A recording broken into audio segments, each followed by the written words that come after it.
I think the context of the attack cycle is a really important framework to look at. And if you're building a security strategy, you can look at your perimeter defenses, and you want to do that.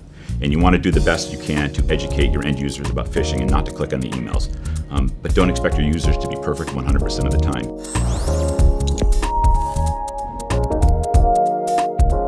Hi, I'm Joan Goodchild, Editor-in-Chief with CSO. Welcome to another edition of Security Sessions, where we talk about trends, topics, and issues important to CSOs and security managers. Today we're going to be talking about credential theft, and I'm here with John Worrall of CyberArk. Hi, John. Hi, how are you? Tell me a little bit about yourself and what CyberArk does. Sure, I've been in identity security, information security for about 15 years, doing a lot of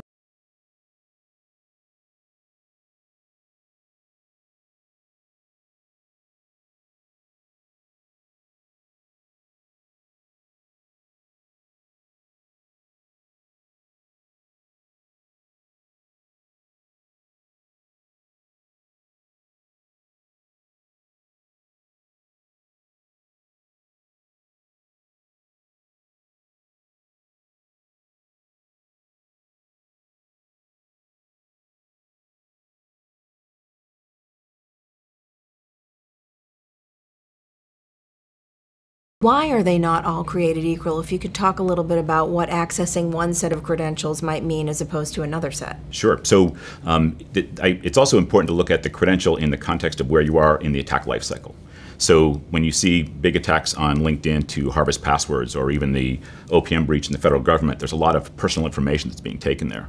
A lot of time, that information is used as phishing fodder. It's a way to help the attacker fool a user into clicking on an email attachment that actually has malware that allows the attacker to penetrate the network.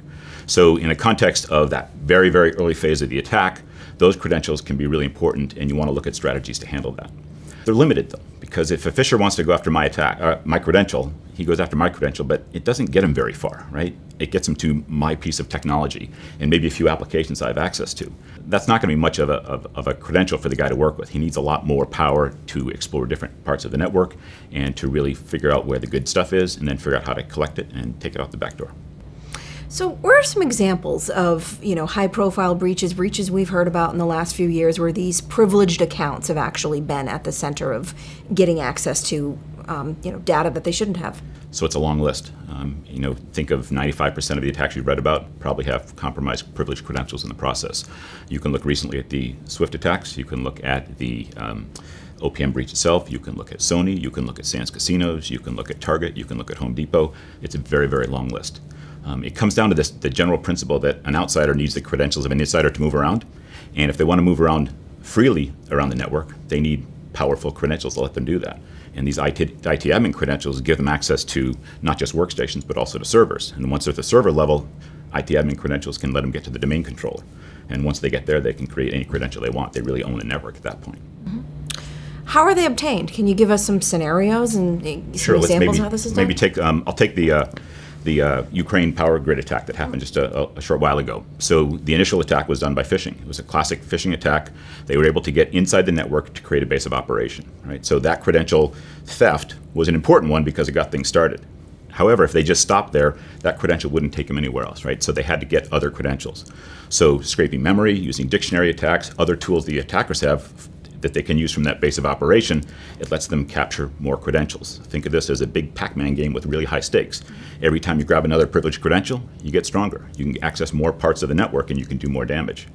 From there, they were able to move around the network, and eventually they found a VPN connection over to the operational side of the house, not just the IT side of the house, that didn't have multi-factor authentication. It didn't have any credential protection on it, so they could actually jump over to the power grid side of the network.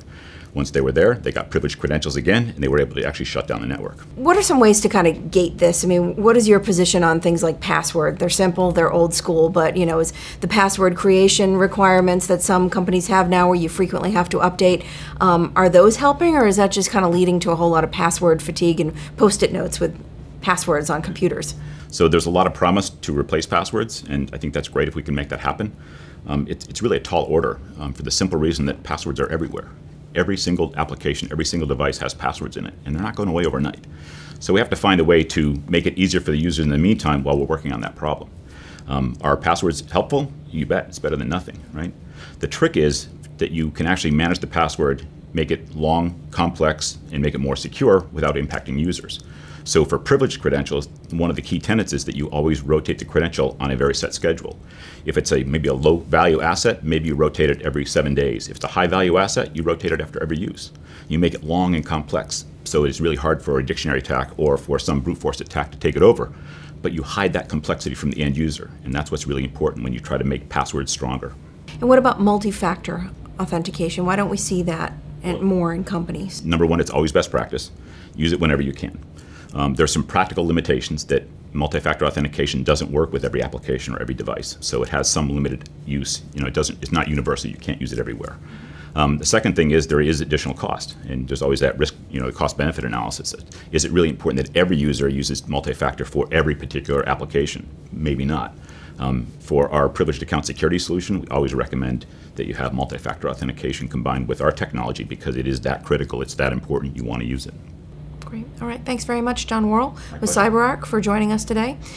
For more information on credential theft and privileged access and other important issues for security managers, check out CSO Online. That's all for today. Thanks for joining us.